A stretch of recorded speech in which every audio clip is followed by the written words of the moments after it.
She was invisible for 3 weeks. He never looked twice.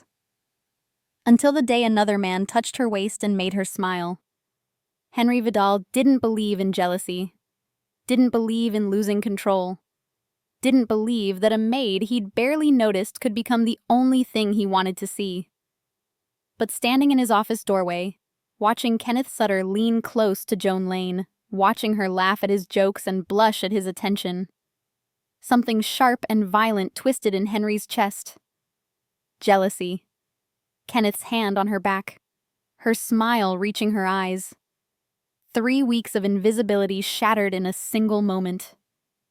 Henry had walked past her dozens of times. Another uniform. Another quiet voice saying, "Good morning, sir." Another person who knew how to disappear. But Kenneth had seen what Henry missed. Had noticed the dark eyes and soft smile, and the way she carried herself. Careful, but not timid. Soft, but not weak. And now Henry couldn't unsee her. The confrontation was cold, professional, controlled. But inside Henry's carefully controlled world, something had cracked. What happened next changed everything. Henry Vidal's jealousy hit the moment he saw another man's hand on her waist. He'd walked past Joan Lane for 3 weeks without truly seeing her, just another maid in black and white, another voice saying, "Good morning, Mr. Vidal," before disappearing into whichever room needed cleaning. She'd been invisible, forgettable, safe. Until Kenneth Sutter noticed her. Now Henry stood in his office doorway, brass handles still cold against his palm. Watching his capo lean close to the new maid, with his hand resting casually on the small of her back. Watching Joan's cheeks flush pink as Kenneth whispered something that made her laugh. Genuine. Unguarded. The kind of laugh Henry had never earned. They were close. Too close. And something sharp and violent twisted in Henry's chest. Jealousy. He hadn't felt it in years, hadn't let himself feel anything in years. But watching Kenneth touch her, watching Joan smile at him like he'd said the funniest thing she'd heard all week, Henry felt control slipping through his fingers like water. Kenneth noticed him first. His hand dropped from Joan's back so fast it might never have been there. "Boss, didn't hear you come in." Joan turned, clutching the leather folder to her chest, eyes going wide when they landed on Henry. For one electric moment, their gazes locked, and Henry registered details he'd been blind to for 3 weeks. Dark hair escaping a professional ponytail, deep brown eyes that revealed too much, full lips still parted from Kenneth's joke. She was beautiful, and he'd never noticed until another man did. What Joan didn't know was that this single moment of being seen would destroy the careful invisibility she'd spent 3 weeks building. And the cost would be far higher than she could imagine. Hello, folks. If this story touches your heart even a little, go ahead and subscribe. Join our family of hope and love, and tell us in the comments where you're watching from. Let's share this journey together. "You're blocking the window," Henry said, voice flat, controlled, revealing nothing of the fury building beneath. Joan's fingers tightened around the folder. "Yes, sir. I apologize." She moved immediately, stepping to the side with enough speed to show respect, but not so much that it looked like retreat. Even flustered, she maintained a careful dignity that Henry found irritating. Or interesting. He wasn't sure which. Kenneth shot a quick glance between them, reading the temperature of the room with the instinct of someone who'd survived a decade in Henry's organization by knowing when to speak and when to shut up. "I asked her to bring your reports up here," he explained, his voice carefully casual. "You haven't left your office in 12 hours. Figured you'd need them." "I didn't ask for them," Henry replied, walking past both of them to the massive desk that dominated the far wall. "Yeah, well, that's kind of the point, boss." Kenneth's tone carried a hint of his usual boldness. "If we waited for you to ask for things, you'd forget to eat for 3 days straight, and we'd find you passed out over a contract." Henry sat down, the leather chair sighing softly under his weight. The mahogany desk stretched between him and the two of them, a physical barrier that suddenly felt inadequate. He rested his forearms on the smooth, dark wood, his tailored navy shirt stretching across his shoulders. "Put it down," Henry said to Joan, gesturing with minimal movement toward a clear space on his desk. Joan stepped closer, and Henry was suddenly, acutely aware of how small she looked next to his desk, how careful her movements were as she placed the folder exactly where he'd indicated. The faint scent of her reached him, something clean and simple. Lavender soap and fresh linen. Not perfume. Just her. "What's your name?" The question came out before Henry fully decided to ask it, his gaze fixed on the documents as if he were simply verifying personnel information. "Joan, sir." Her voice was quieter now, more uncertain. "Joan Lane." Joan. The name settled into his mind with unexpected weight, taking up space he hadn't realized was available. "Joan," he repeated, testing how it sounded in his own voice. Then, without looking up, "Next time, knock before entering my office." "Yes, sir. I mean," she faltered, her composure cracking slightly. "Yes, sir. I'm sorry." "She did knock," Kenneth interjected, a hint of amusement creeping back into his tone. "I opened the door, told her you wouldn't mind." Henry's gaze lifted slowly, deliberately, until it locked onto Kenneth with the kind of attention that made grown men reconsider their life choices. "Then next time," he said, each word measured and precise, "don't turn my office into your social club." The amusement faded from Kenneth's expression, replaced by something more careful. "Understood." Joan took a small step backward, her chest rising and falling in a rhythm that betrayed the nerves she was trying so hard to hide. "Would you like anything else, Mr. Vidal?" "No." "Okay." She lowered her head in a gesture that was half nod, half bow. "Excuse me."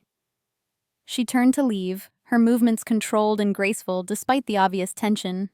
And in that simple motion, that ordinary act of walking toward the door, Henry noticed something that irritated him more than Kenneth's familiarity or her presence in his office. Kenneth watched her go. His eyes tracked her across the room with unmistakable appreciation.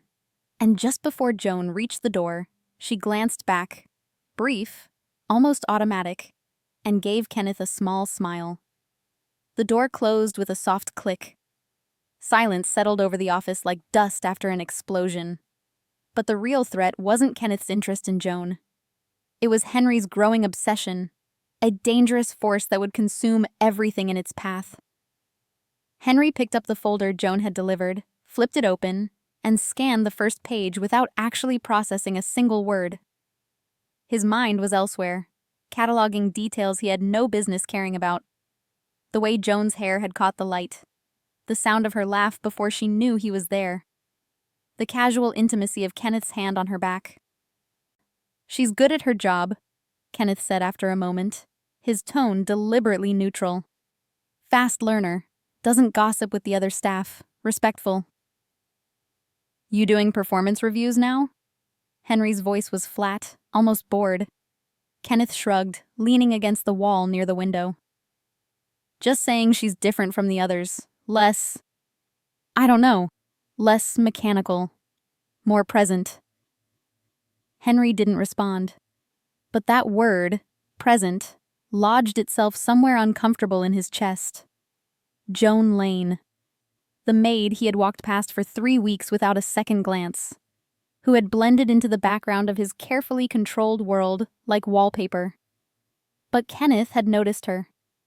And apparently, that changed everything. But this moment, this explosion of jealousy that Henry could barely control, it didn't start in his office. To understand how the most powerful man in the city became obsessed with a woman he'd spent 3 weeks ignoring, we need to go back to the beginning. To the day Joan Lane walked into the Vidal mansion and perfected the art of being invisible. What she was running from would explain everything. But first, she needed to survive being seen. As she walked down the second-floor hallway, the empty leather folder tucked under her arm, she could still feel the weight of Henry Vidal's stare burning into her memory. It had been intense, focused, almost surgical in its precision, like he was cataloging every detail about her and filing it away for future reference. She adjusted her grip on the folder, taking a steadying breath. "Well, that was fun to watch," a familiar voice said from behind her. Joan turned, startled, and found Mia Chen leaning against the doorframe of the linen closet, arms crossed, a knowing smirk on her face. Mia was another maid, the only person on staff Joan had managed to befriend in her short time here. She wore the same uniform, but somehow made it look less severe. Maybe it was the way she carried herself.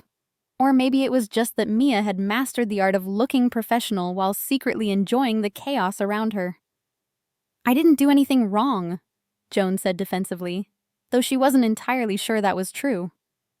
"You were standing in the boss's office, smiling at Kenneth Sutter." Mia pushed off the doorframe and fell into step beside Joan. "That's enough to register on the Richter scale around here." "Kenneth was just being nice. He asked how I was settling in." "Honey." Mia's tone was patient, almost pitying. "Kenneth Sutter doesn't just do anything. That man could charm a statue into blushing. If he's paying attention to you, it's intentional." Joan felt heat creep up her neck. "He's just friendly." "Sure, and Mr. Vidal's just observant." Mia lowered her voice conspiratorially. "Did you see the way he looked at you?" "He looked angry." "He always looks angry. But that?" Mia shook her head, eyes gleaming with interest. "That was different. That was who the hell is touching what, mine, angry." "I'm not his," Joan protested, but even as she said it, she felt something flutter in her chest, part fear, part something she didn't want to examine too closely. "Tell that to the death stare he was giving Kenneth." Mia grinned. "This is going to be interesting." Joan didn't respond, but as they continued down the hallway, she couldn't shake the memory of Henry's eyes on hers, cold, assessing, and somehow, impossibly making her feel seen for the first time since she'd arrived. Maybe that was the most dangerous thing of all. If you've ever felt invisible in a room full of people, if you've ever been overlooked by someone who should have seen you, drop a comment below. This story is about breaking free from the prison of being unseen, but the price of visibility might be more than Joan can afford. Hit that like button if you're rooting for her to find the courage to be seen, and subscribe because what happens next will test everything she believes about safety, control, and the dangerous line between protection and possession. Joan Lane had perfected the art of invisibility by her second week at the Vidal mansion. She learned which hallways Henry used most often and adjusted her cleaning schedule accordingly. She memorized the sound of his footsteps, measured, deliberate, always purposeful, so she could slip into side rooms before he rounded corners. She kept her head down, her voice quiet, her presence forgettable.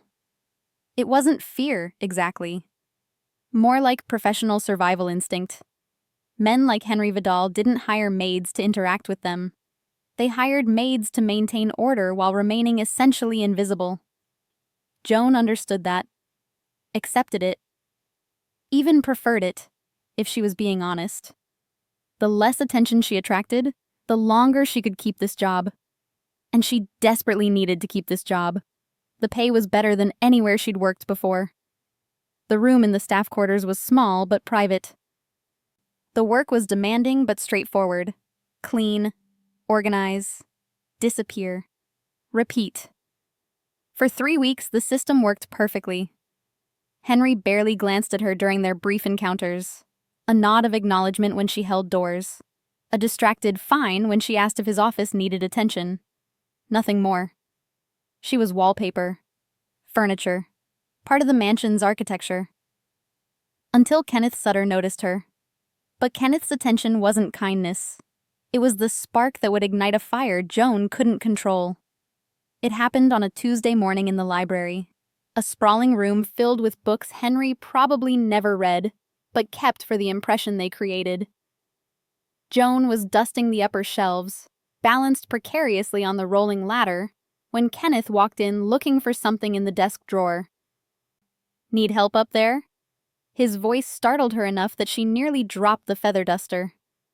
Joan looked down to find Kenneth standing at the base of the ladder, hands casually in his pockets, an easy smile on his face. He was handsome in that deliberate way some men were. Sharp jaw, styled hair, expensive casual clothes that probably cost more than her entire wardrobe. But it was his confidence that really defined him. The way he occupied space like he'd been born knowing he belonged there. "I'm fine, thank you," Joan said, returning her attention to the shelves. "You sure? That ladder looks like it predates the mansion. Which, given this place, means it's probably 100 years old and held together by hope." Despite herself, Joan smiled. "It's sturdier than it looks." "Like you, I'm guessing." Kenneth tilted his head, studying her with open curiosity. "You're new, right? I don't remember seeing you before last month." "Yes, sir. 3 weeks now." "Sir?" Kenneth laughed, warm and genuine. "That makes me feel ancient." "Kenneth's fine. Or Ken, if you're feeling friendly." He paused. "What's your name?" "Joan Lane." "Joan." He tested the name like he was tasting wine. "How are you settling in? Staff treating you okay? Henry working you to death yet?" The casual use of Henry's first name surprised her. But then, Kenneth was his Capo, the only person in the mansion who seemed immune to the oppressive weight of Henry's presence. "Everyone's been professional. The work is manageable." "That's the most diplomatic answer I've heard all week." Kenneth's grin widened. "Which means either you're naturally tactful or you've already learned that saying what you really think in this house is a bad idea." Joan climbed down the ladder, uncomfortable with him looking up at her. "I don't have complaints." "See? Diplomatic." Kenneth leaned against the desk, making no move to leave despite having retrieved whatever he'd been looking for. "You're different from the usual staff Henry hires. Less, I don't know, less robotic." "I'm not sure that's a compliment." "It definitely is. Trust me, most people around here act like they're afraid to breathe too loud." His expression softened slightly. "It's nice to see someone who still remembers how to smile." Heat crept up Joan's neck. She wasn't used to this, to being seen, to being spoken to like a person rather than a function. "I should finish the shelves." "Right. Don't let me keep you." But Kenneth didn't move immediately. "Hey, if you ever need anything, if the work gets overwhelming or someone gives you trouble, find me. I mean it." "Thank you," Joan said, uncertain what else to say. After he left, she stood in the library for a long moment, feather duster forgotten in her hand, trying to understand why that simple conversation had felt so significant. Why Kenneth's attention had been so disarming. Why, for the first time since arriving, she felt less like furniture and more like a person someone had actually bothered to notice. It should have been a good feeling. Should have been flattering even. Instead, it felt like the first crack in the careful invisibility that had been keeping her safe. While Joan was discovering the danger of being noticed, Henry was discovering something far more terrifying. He couldn't stop watching her. Henry noticed the change before he understood what he was noticing. It started small. Kenneth laughing in the hallway outside the kitchen. The sound itself wasn't unusual. Kenneth laughed easily, frequently, the kind of man who found humor in most situations. But something about the quality of it made Henry pause mid-stride on his way to his study. Through the partially open kitchen door, he could see Kenneth leaning against the counter, coffee cup in hand, talking to Joan. She was arranging flowers in a vase, white lilies that the housekeeper must have ordered, and her cheeks were flushed pink the way they got when she was flustered or pleased. Kenneth said something Henry couldn't hear, and Joan laughed. Not the polite, restrained sound she made when staff were being cordial. A real laugh, surprised and genuine. Henry stood in the hallway longer than necessary, watching through the gap in the door. Watching the way Joan's shoulders relaxed around Kenneth, the way she tucked her hair behind her ear, a nervous gesture Henry had seen her do before, but never really registered. The way Kenneth's attention was focused entirely on her, like she was the most interesting person in the mansion instead of the newest maid. Something twisted in Henry's chest. Something he refused to name. He continued to his study without announcing his presence, but the image followed him. Joan laughing, Kenneth making her laugh. The ease between them that suggested this wasn't their first conversation. When had that started? When had Kenneth started talking to the staff in? More specifically, when had he started talking to Joan? What Henry didn't know was that jealousy wasn't just an emotion. In his world, it was a weapon, and he was about to use it. Henry tried to dismiss it, tried to focus on the contracts waiting on his desk, the calls he needed to return, the meetings scheduled for that afternoon about the shipping routes. But his attention kept drifting, and when Joan knocked softly on his study door 20 minutes later to ask if he needed fresh coffee, Henry looked up and really saw her for the first time. She stood in the doorway, professional and careful, waiting for permission to enter. But now Henry noticed things he'd been blind to before. The graceful way she moved, the quiet competence in how she held herself, the delicate bone structure of her face that would have been remarkable if he'd ever bothered to look. "Mr. Vidal?" Joan's voice pulled him back. "Did you need anything?" "Coffee's fine," he said, then added, surprising himself. "How long have you been working here?" 3 weeks, sir." 3 weeks. He'd walked past her dozens of times and never truly noticed. Never cared. She'd been part of the background, as forgettable as the paintings in the hallway. But Kenneth had noticed. Kenneth had made her laugh. Kenneth had seen something Henry had missed entirely. "You're settling in well?" The question came out more abrupt than he'd intended. Joan looked surprised. "Yes, sir. Everyone's been very helpful." "Everyone?" Henry's gaze sharpened. "Kenneth?" Pink bloomed across her cheeks again. That same flush he'd seen in the kitchen. "Mr. Sutter has been kind, yes." Mr. Sutter. So formal. But Henry had heard her laugh with Kenneth like they were familiar. Like Kenneth had earned access to parts of her that Henry, as her actual employer, would never see. The thought irritated him more than it should have. "That's all," Henry said, dismissing her with a gesture. Joan left quietly, and Henry sat in his study surrounded by paperwork he couldn't focus on, his mind occupied by something far more troubling. Kenneth's interest in Joan.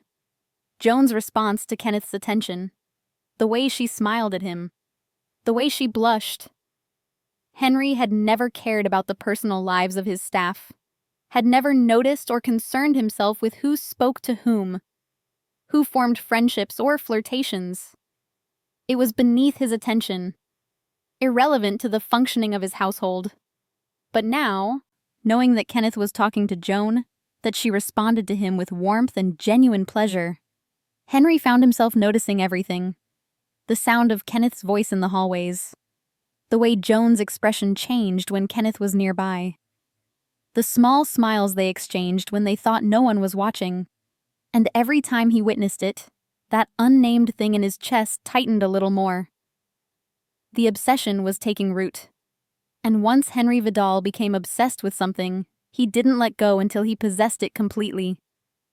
By the end of the week, Henry had memorized Joan's schedule without meaning to, knew when she cleaned which rooms, knew which hallways she used, knew that Kenneth found reasons to be in those same hallways, those same rooms, with increasing frequency. Henry told himself he was simply observing staff dynamics, ensuring professionalism was maintained, watching for anything that might disrupt the order of his household. But late at night, alone in his study with a glass of whiskey he wasn't drinking, Henry acknowledged a truth he didn't want to examine too closely. He wasn't watching Kenneth and Joan because he cared about household order. He was watching because somewhere in the past 3 weeks, Kenneth had seen something in Joan that Henry had missed. And now that Henry saw it too, now that she was no longer invisible, he couldn't look away. The worst part? He wasn't sure if what bothered him more was Kenneth's interest in Joan, or the fact that Kenneth had noticed her first. Kenneth's attention to Joan went from occasional to deliberate over the following week. Henry watched it happen with the same helpless awareness of someone watching storm clouds gather, knowing exactly what was coming but unable to stop it. But Kenneth had no idea he was walking directly into a trap, and Henry was about to spring it. Thursday morning, Kenneth found Joan in the dining room, polishing silver that didn't need polishing. Henry was in his study with the door cracked open, a habit he'd developed recently, one that had nothing to do with needing air circulation and everything to do with being able to hear conversations happening in nearby rooms. You know, there's efficient, and then there's whatever you're doing to that fork. Kenneth's voice carried easily through the quiet house. I think it's already surrendered. Joan's soft laugh followed. Mrs. Mumbain, Chen wants everything perfect for the dinner party tomorrow. Mrs. Chen wants everything perfect every day. Doesn't mean you have to develop carpal tunnel achieving it. A pause, then Kenneth's voice dropped slightly, taking on a more intimate tone. You ever take breaks? Or are you trying to win some kind of Employee of the Month award I don't know about? I take breaks. When? I've been here since 6 this morning and haven't seen you sit down once. How would you know? Have you been watching me? The teasing note in Joan's voice made Henry's hand tighten around the pen he was holding. She never used that tone with him, never relaxed enough to joke, to push back gently, to treat conversation like something enjoyable rather than professional obligation. Maybe I have been, Kenneth admitted easily. Someone has to make sure you're not working yourself to death. Henry certainly won't notice. Henry's jaw clenched. He noticed. He noticed everything now. Every time Joan walked past his study. Every time she brought coffee or reports. Every time her hair was arranged differently, or she wore the small silver earrings instead of the plain studs. He noticed all of it with an intensity that was becoming problematic. Mr. Vidal has a lot of responsibilities, Joan said, her tone shifting toward defensive. I'm sure staff welfare isn't his priority. See, that's where you're wrong. You think he doesn't notice things, but Henry sees everything. He just doesn't show it. Kenneth paused. Although lately, I've noticed him noticing you. Silence from the dining room. Henry leaned forward slightly, straining to hear Joan's response. I don't know what you mean, she said finally, voice carefully neutral. Sure you don't? Kenneth's tone was knowing, amused. Look, I'm not trying to make you uncomfortable. I just think you're interesting. Smart. Different from the usual people around here. And I'd like to get to know you better, if you're open to it. Mr. Sutter. Kenneth, please. We've established this. Kenneth, Joan corrected, and Henry hated how easily his name came from her lips now. I appreciate the kindness, but I'm here to work. Not to... I don't think it's appropriate. Who decides what's appropriate? Henry? Kenneth laughed. Trust me, as long as the work gets done, he doesn't care what the staff does in their personal time. And technically, right now is your lunch break. I checked with Mrs. Chen. You checked my schedule? Told you I've been watching. Kenneth's voice was warm, confident, completely at ease. Come on. There's a cafe 2 blocks from here. Let me buy you coffee. 30 minutes. If you hate it, I'll never bother you again. Joan's hesitation was audible even from Henry's study. I don't think... Just coffee, Joan. Not a marriage proposal. Although, if you're interested in those too, I could probably… Kenneth! Joan's startled laugh cut him off. You're impossible. I'm persistent. There's a difference. More silence. Henry's hand had gone white-knuckled around the pen. He should intervene. Should walk out there and remind Kenneth that fraternizing with staff was… Actually, there was no policy against it. Henry had never cared enough to create one. But he cared now. He cared very much about Kenneth taking Joan to coffee, about 30 minutes of conversation Henry wouldn't be able to monitor, about Joan's smile being directed at someone who wasn't him. Okay, Joan said finally. So quietly, Henry almost missed it. 30 minutes. But if Mrs. Chen asks, I'll tell her I needed you to run an errand for me. Which is technically true. The errand is keeping me company. Kenneth's satisfaction was audible. Go grab your coat. I'll meet you at the side entrance in 5 minutes. Footsteps retreated toward the kitchen. Henry sat frozen in his study, rage building in his chest like pressure in a sealed container. Not the hot, explosive kind. The cold, controlled kind that was infinitely more dangerous. This decision would change everything. Kenneth had just crossed a line he didn't even know existed. Kenneth appeared in his doorway 2 minutes later, car keys in hand, looking pleased with himself. Hey boss, I'm heading out for a bit. Need anything while I'm gone? Henry's gaze lifted slowly, deliberately, until it locked onto Kenneth with enough force to make most men reconsider their choices. Where are you going? Just grabbing coffee. Won't be long. Alone? Kenneth's smile faltered slightly. Actually, I invited Joan. She's been working non-stop. Figured she could use a break. Joan. Henry's voice was flat. The maid. Yeah, she's nice. I like her. Kenneth's tone was carefully casual, but his eyes were watchful now, reading Henry's mood with the instinct of someone who'd survived a decade by knowing when to push and when to retreat.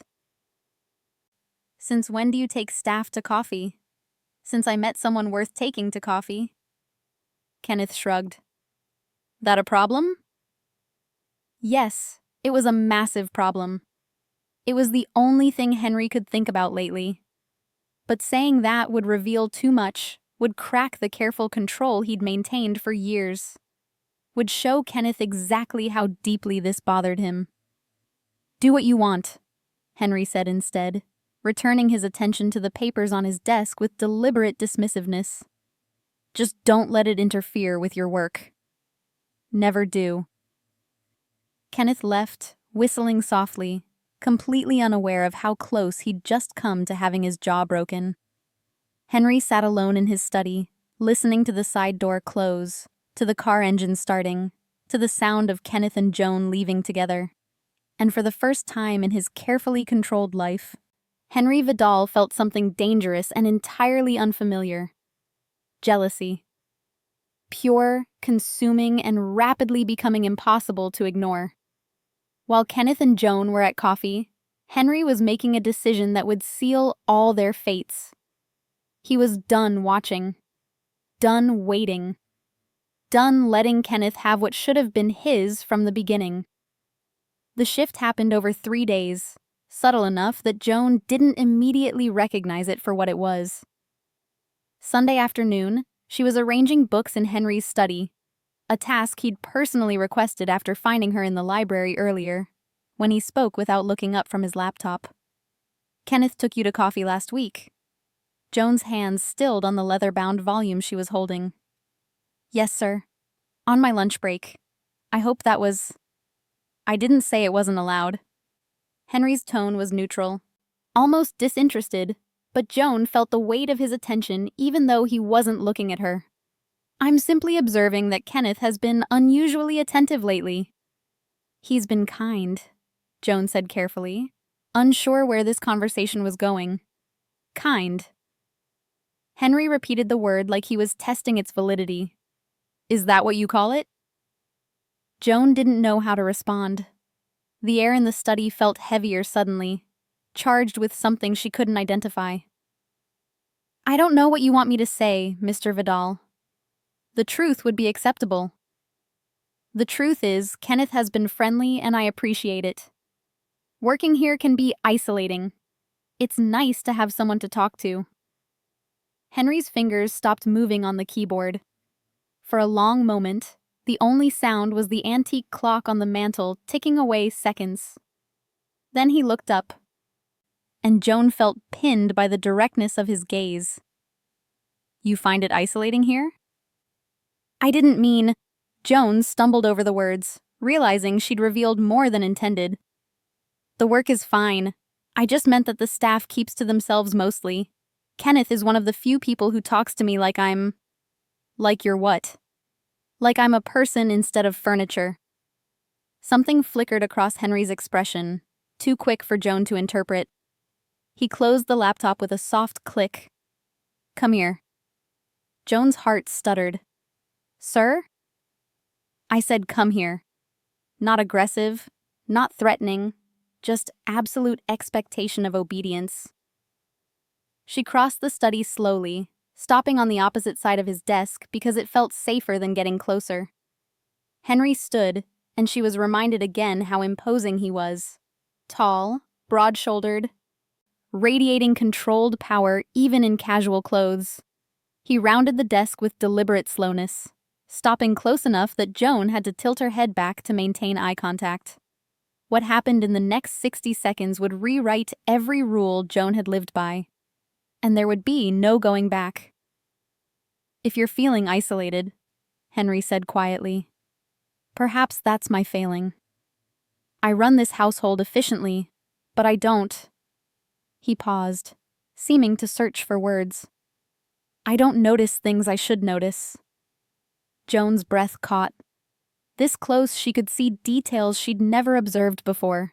The precise line of his jaw, the faint scar above his left eyebrow, the way his dark eyes weren't actually cold but carefully controlled. Shuddered. Like he'd learned long ago not to let people see what he was thinking. You don't need to, Joan started. How old are you? The question was so unexpected that Joan answered automatically. 26. 26? Henry's gaze traveled over her face like he was cataloging features. You seem younger. Or maybe just less. He trailed off. Less what? Hardened. Most people who work in environments like this develop armor. You haven't. Maybe I'm just better at hiding it. A ghost of something that might have been a smile touched Henry's lips. Maybe. Or maybe Kenneth is right and you're different. He stepped back slightly, giving her space she simultaneously wanted and didn't want. I'd like you to join me for dinner, tomorrow night, here in the study. I have questions about household management. Joan's mind went blank. Dinner? Sir, I don't think that's... It's not a request, Joan. It's a directive. But his tone had softened fractionally. Unless you'd prefer to continue feeling like furniture. No, sir. Joan's voice came out smaller than she intended. Dinner tomorrow is fine. Good. Henry returned to his chair, reopening the laptop like the conversation had never happened. You can finish the books. I'll be here if you need anything. Joan worked for another 20 minutes in silence, broken only by keyboard clicks and turning pages. But she was hyper-aware of Henry's presence in a way she'd never been before. Could feel him watching her periodically. Could sense the weight of his attention even when his eyes were on the screen. When she finally left the study, Mia was waiting in the hallway with knowing eyes. Why do you look like you just survived an interrogation? Because I think I did, Joan admitted. He asked me to dinner. He what? For household management questions. Tomorrow night. Mia's grin was wicked. Oh, honey. That man doesn't care about household management. He wants to know why Kenneth's been making you smile. And he wants to figure out how to make you smile at him instead. That's ridiculous.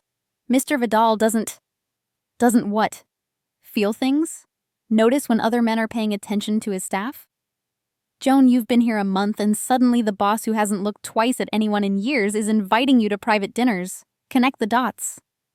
Joan wanted to argue, wanted to insist Mia was reading too much into professional interactions. But she remembered the way Henry had looked at her, the way he'd stood close enough that she could feel the heat from his body. The way he'd said her name like he was learning how it tasted, and she remembered the flutter in her chest that had nothing to do with fear and everything to do with being seen by someone who, until very recently, had looked straight through her. Maybe Mia was right. Maybe something had shifted. Maybe Henry Vidal was finally noticing the maid he'd dismissed for weeks. The question was, what was Joan supposed to do about it? The dinner never happened. But what did happen would break down every wall between them. The dinner never happened. Tuesday afternoon, Henry smashed his fist into the stone fireplace mantel in his study with enough force to split his knuckles open. Joan heard the impact from the hallway. A sickening crack followed by Henry's sharp, indrawn breath, and rushed in without thinking. He stood with his back to the door, left hand braced against the mantel, right hand hanging at his side with blood dripping from his knuckles onto the Persian rug. His shoulders were rigid with barely controlled rage directed at something Joan couldn't see. "Mr. Vidal?" Her voice came out steadier than she felt. "You're bleeding. Get out." The words were flat, emotionless, but Joan heard the pain underneath. "No, sir." She crossed to him quickly, reaching for his injured hand before her brain could override the impulse. "Let me see." Henry pulled away reflexively. I heard what you said." Joan's hands were gentle but insistent as she caught his wrist, turning his hand palm up to assess the damage. "And I'm ignoring it because you're injured and bleeding on expensive carpet. Now hold still." For a moment she thought he'd refuse. Thought he'd pull away and order her out with the kind of authority that couldn't be disobeyed. But Henry went very still, watching her examine his split knuckles with something that looked almost like surprise. The cuts weren't deep, but they were messy. Skin torn rather than cleanly sliced, already swelling around the edges. Joan's medical knowledge was limited to basic first aid, but this she could handle. "We need to clean this. Do you have supplies here, or should I?" "Bathroom. Cabinet under the sink." Henry's voice was quieter now, some of the fury drained by her unexpected defiance. Joan was about to cross a line that couldn't be uncrossed, and neither of them would walk away unchanged. Joan led him to the private bathroom attached to his study, acutely aware that she was touching Henry Vidal, that her fingers were wrapped around his wrist, that he was letting her guide him like he'd temporarily forgotten how to move on his own. She positioned him by the sink, turned on the water to warm, and carefully held his hand under the stream. Henry flinched when the water hit the open wounds. "What were you angry about?" Joan asked, more to distract him than because she expected an answer. "Business. A deal that fell through because someone I trusted decided loyalty was negotiable." His jaw was tight, voice clipped. "So you punched a fireplace." "The fireplace was more honest than the man I wanted to punch." Joan bit back an inappropriate smile as she gently cleaned the blood away. That's one way to handle it. She turned off the water and guided him back to the study, making him sit in one of the leather chairs while she retrieved the first aid kit. When she returned, Henry was watching her with an intensity that made her hands tremble slightly as she opened alcohol wipes. "This is going to sting." "I'm aware of how antiseptic works." "Then you're aware you're supposed to hold still and not complain." Joan met his eyes briefly, surprised by her own boldness. Something about the blood and the vulnerability of his injury had lowered both their guards. She cleaned the wounds carefully, aware of every point where her skin touched his. Henry's hands were larger than she'd expected, scarred in places, the kind of hands that had done violence but could also, she suspected, Be gentle. He didn't flinch when the alcohol hit raw flesh, didn't make a sound, just watched her work with that unsettling focus. "You're good at this," he said quietly. "I had a lot of practice growing up. My brother was accident-prone." "Had?" "Has, I assume. We don't talk anymore." Henry's good hand moved, fingers catching her wrist gently. "Why not?" Joan stilled, suddenly aware of how intimate this had become. Her standing between his knees, his hand on her wrist, their faces closer than they'd ever been. Family is complicated. Yes, it is. Something in his tone suggested personal experience. His thumb moved against the inside of her wrist, probably unconscious, maybe reading her pulse. "You're shaking." "Your hand is a mess and I'm trying not to hurt you. That's not why you're shaking."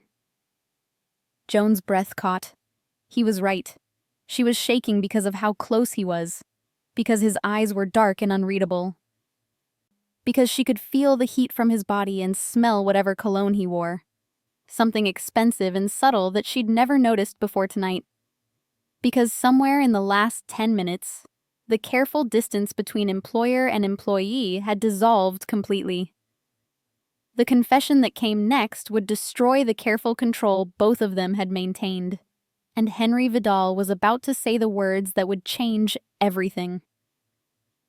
"Tell me something," Henry said, his voice dropping lower, more intimate. "When Kenneth talks to you, touches you, makes you laugh, does your heart race like this?" "Mr. Vidal?" "Henry. When we're alone, call me Henry." Joan's hands were still on his injured one, gauze half-wrapped, frozen in place by the electricity crackling between them. "I don't think." "Do you think about him when you're alone?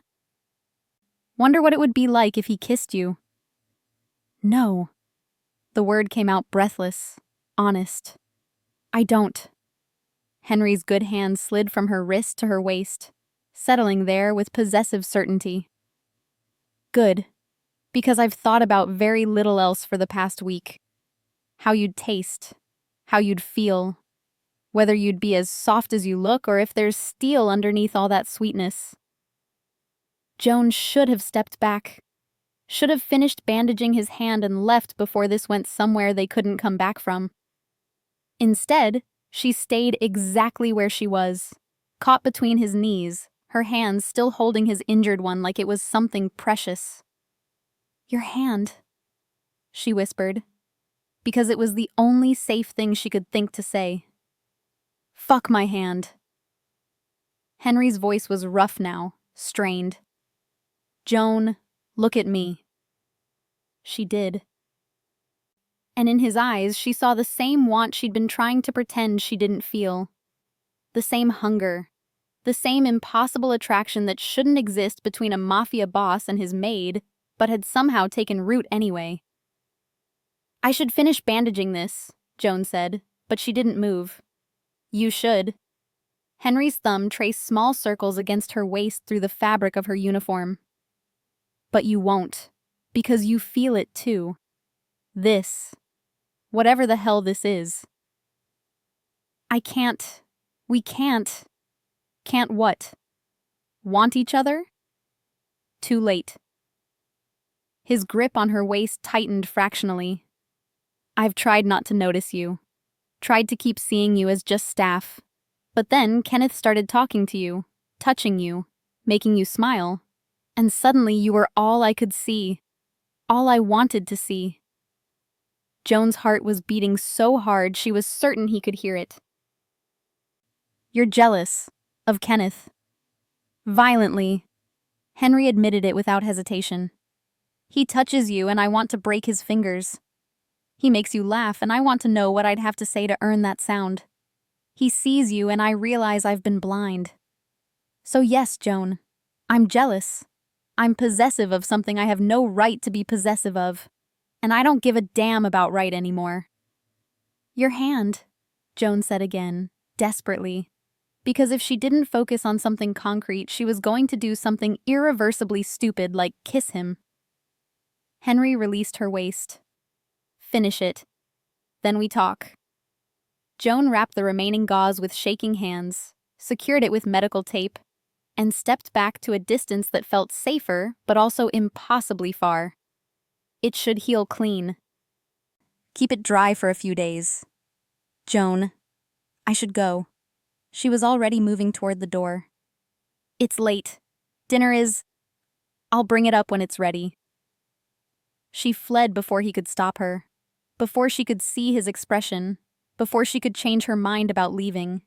But she carried the memory of his hands on her waist, his voice saying her name like a prayer, the heat in his eyes that had nothing to do with anger and everything to do with want.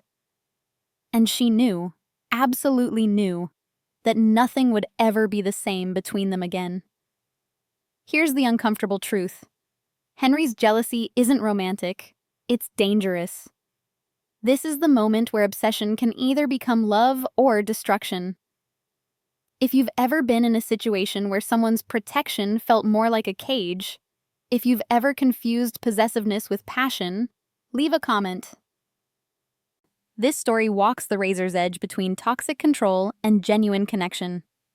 Subscribe to see which side Joan chooses, because what happens next will force her to decide. Is Henry's obsession her salvation or her prison? Hit that notification bell. You won't want to miss the breaking point. Kenneth was about to do something that would either save Joan or lose her forever, and he had no idea which. Kenneth found Joan in the garden 3 days later, sitting on the stone bench beneath the oak tree where staff went when they needed to breathe. She'd been crying, not dramatically, just silent tears that left tracks down her cheeks.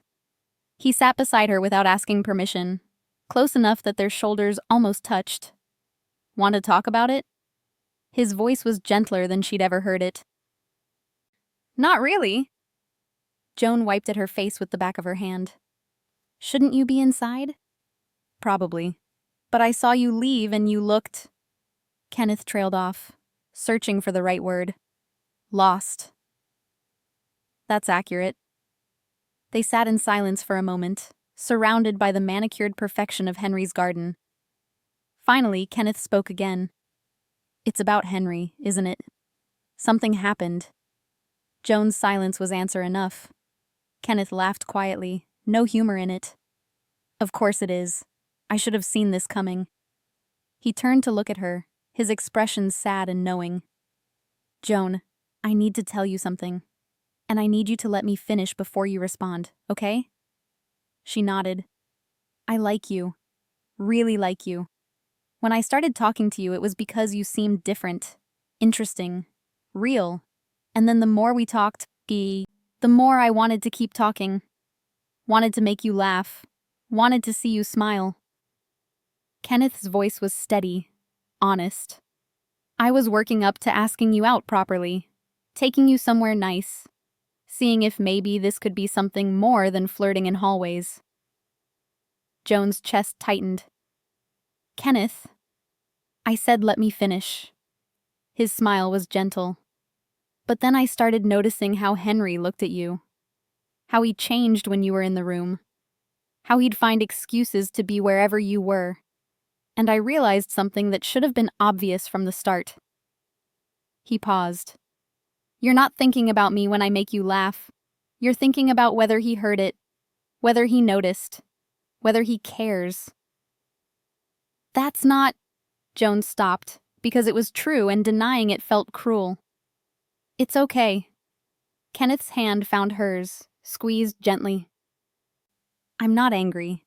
Maybe a little heartbroken, but not angry. You can't control who you want. And you want Henry. Maybe you didn't realize it until recently. Maybe you're still trying to talk yourself out of it. But it's there. I can see it. He's my employer, Joan whispered. It's impossible. Henry doesn't do impossible. He decides what he wants and then makes it happen regardless of obstacles. Kenneth stood, pulling her up with him. Here's what I know about my boss. He doesn't let himself want things, doesn't let himself feel things. Built his entire life around control and emotional distance. But with you, Joan, he's barely holding it together. That's terrifying and remarkable, and probably the most human I've seen him in 10 years. What if I ruin it? What if wanting him is a mistake? Then it's your mistake to make. But I don't think it is. Kenneth tucked a strand of hair behind her ear in a gesture that was brotherly rather than romantic. I think you're exactly what he needs. Someone who sees past the cold, bastard exterior to the man underneath.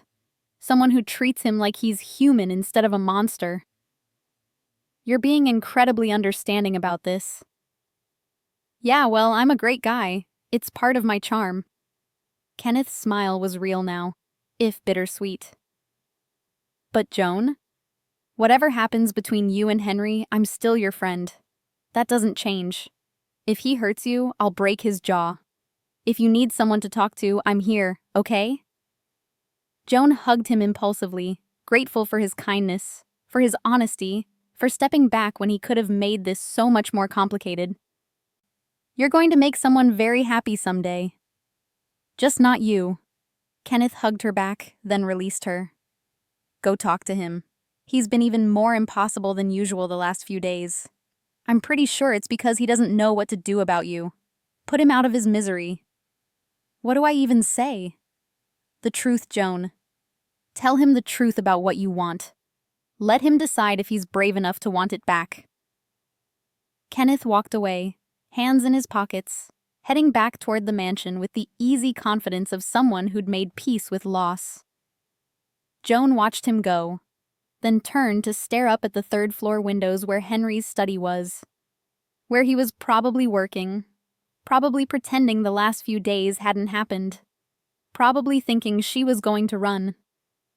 But she'd spent enough time running. From family, from feelings, from anything that might hurt her if it went wrong. Maybe it was time to run toward something instead.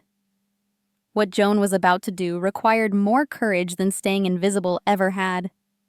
And Henry Vidal was about to discover that the woman he'd dismissed for 3 weeks was braver than he'd ever been. Joan found Henry in his study at 11 p.m., long after the other staff had gone to bed. She'd changed out of her uniform into regular clothes, jeans and a simple sweater, because what she needed to say couldn't be said while wearing the outfit that marked her as his employee. He was at his desk, tie discarded, shirt sleeves rolled up to his elbows, the bandage on his right hand slightly dirty from days of use. He looked up when she entered without knocking, surprise flickering across his face before he controlled it. Joan, it's late. If you need something, I need to talk to you. Her voice was steadier than she felt. And I need you to listen without interrupting. Henry leaned back in his chair, studying her. All right. Joan closed the door behind her, the soft click seeming impossibly loud. She stayed near the entrance, needing the distance to get the words out. I've spent my entire life trying to be invisible, trying not to take up space, trying not to want things I couldn't have. It was safer that way. Easier. She took a breath. And then I came here and you didn't notice me. For 3 weeks, I was exactly what I'd always been. Furniture. Background. Forgettable. And I was okay with that. I preferred it. Henry's expression was carefully neutral, giving nothing away.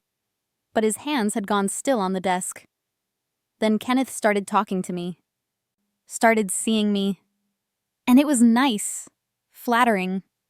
He's charming and kind, and he made me feel like I mattered. Like I was someone worth paying attention to. Joan forced herself to maintain eye contact. But when you walked into your office that day and saw us together, something changed. You looked at me. Really looked. And suddenly I wasn't invisible anymore. Suddenly, you were everywhere I was. Watching me, noticing things, making me so aware of you I could barely think straight. Joan, let me finish. Her voice was firmer now. Kenneth told me today that he likes me, that he wanted to see if we could be something more. And then he stepped back because he realized I don't think about him the way I think about you. She paused. Do you know what I think about, Henry? I think about how your hand felt on my waist when I was bandaging your knuckles. I think about the way you said my name like it was something important. I think about how when you're in a room, you're the only person I can see, even when I'm trying desperately to focus on something else. Henry stood slowly, moving around the desk with predatory precision. What are you saying? I'm saying I want you, even though you're my employer. Even though this is complicated and probably a terrible idea. Even though you're cold and controlled and everything about you should scare me away. Joan's voice dropped to almost a whisper. I want you anyway. And if that makes me reckless or stupid or... The kiss that happened next would seal their fate. There would be no going back, no pretending, no more invisibility. Henry crossed the remaining distance between them in 3 strides, his uninjured hand cupping her face as he kissed her with an intensity that stole her breath. It wasn't gentle, wasn't careful. It was desperate and possessive and tasted like months of repressed want finally breaking free. Joan's hands fisted in his shirt, pulling him closer, kissing him back with equal hunger.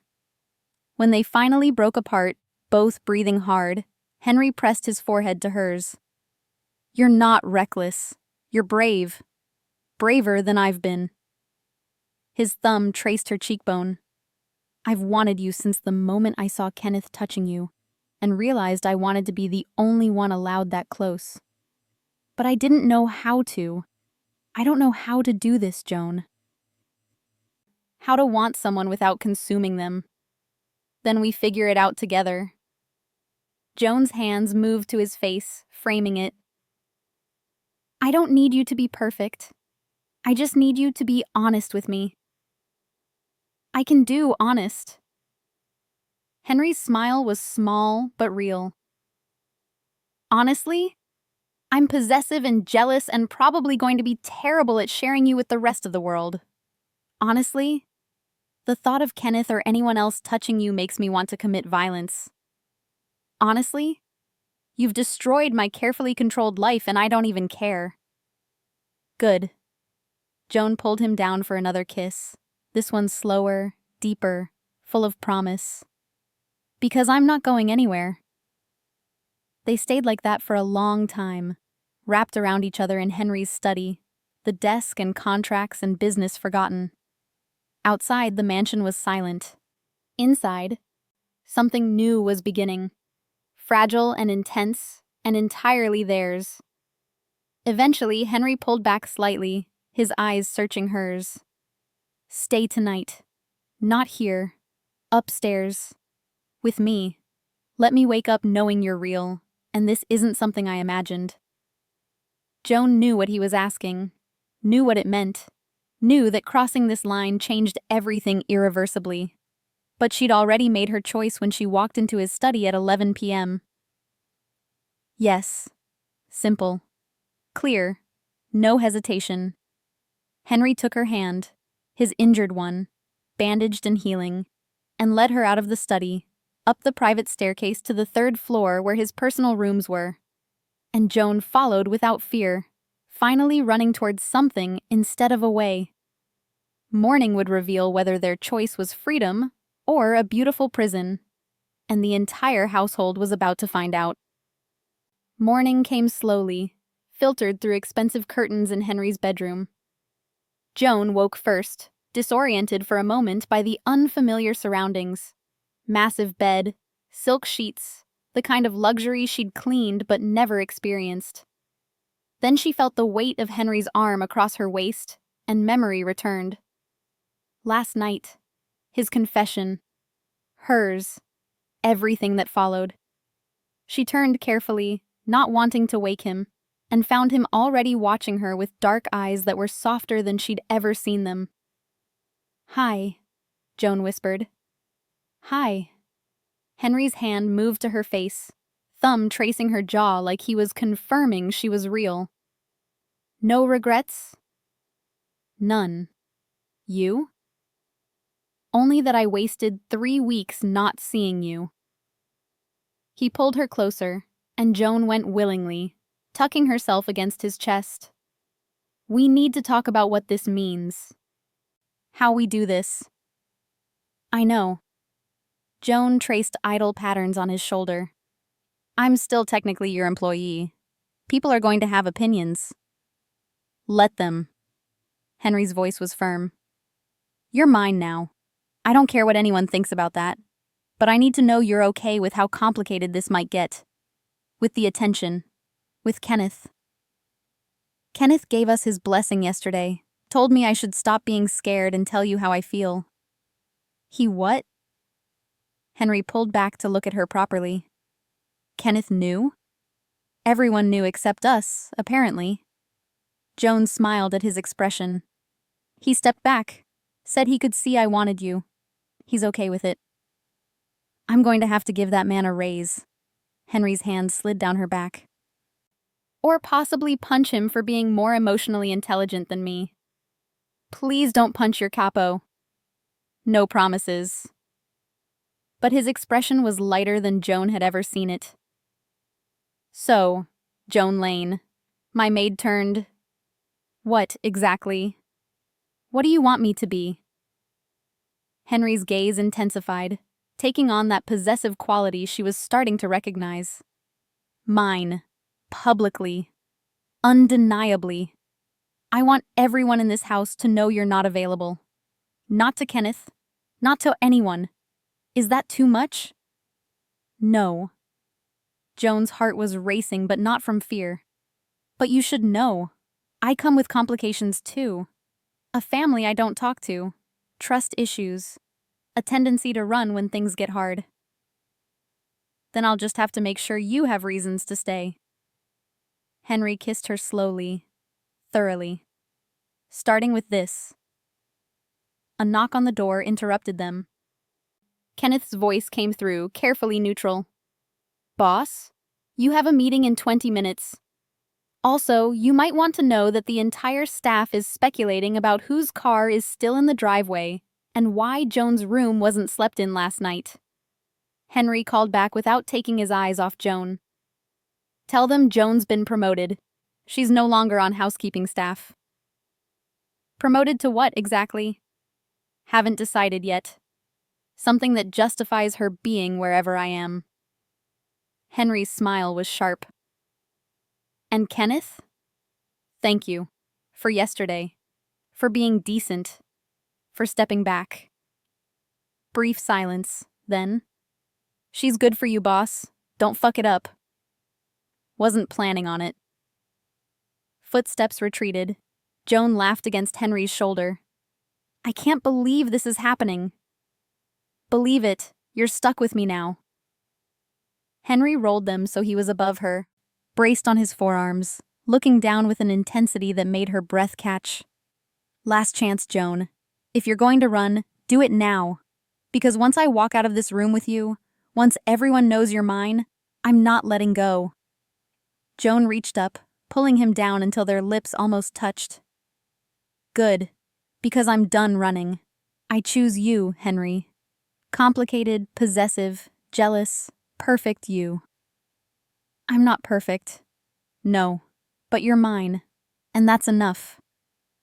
Henry kissed her like she was air and he'd been drowning, like she was the answer to a question he'd been asking his entire life. And Joan kissed him back with equal fervor, choosing this dangerous, impossible, consuming love over safety. The moment they walked downstairs together would announce to everyone that Joan Lane was no longer invisible, and she would never hide again. When they finally made it downstairs an hour later, Henry in a fresh suit, Joan in borrowed clothes until hers could be retrieved, the staff stopped what they were doing. Mia's grin was enormous. Kenneth nodded from across the hallway, expression pleased and only slightly sad. And Henry, who never showed public affection, who maintained careful distance from everyone, kept his hand on Joan's lower back as he walked her to the kitchen. New household rules, he announced to the assembled staff. Joan is no longer housekeeping. She reports directly to me. Anyone who has an issue with that can find employment elsewhere. Questions? Silence. Then Mia started clapping, slowly at first, then joined by the others until the kitchen filled with applause. Joan's face flamed, but she didn't pull away from Henry's possessive touch. That settled. Then Henry looked down at Joan, his expression softening in a way only she could see. Coffee? Please. They moved through the kitchen together, and Joan realized something profound. She was no longer invisible. She'd never be invisible again. Not to Henry.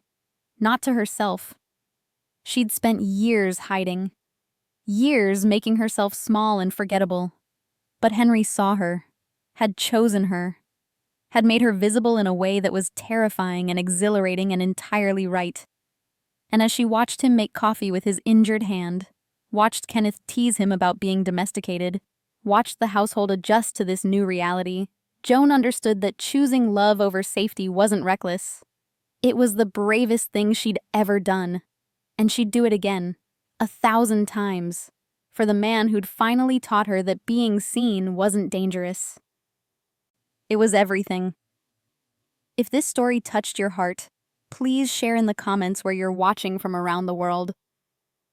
Don't forget to like, subscribe, and share this video with someone who needs a reminder that help sometimes comes from the most unexpected places. Your support keeps these stories alive.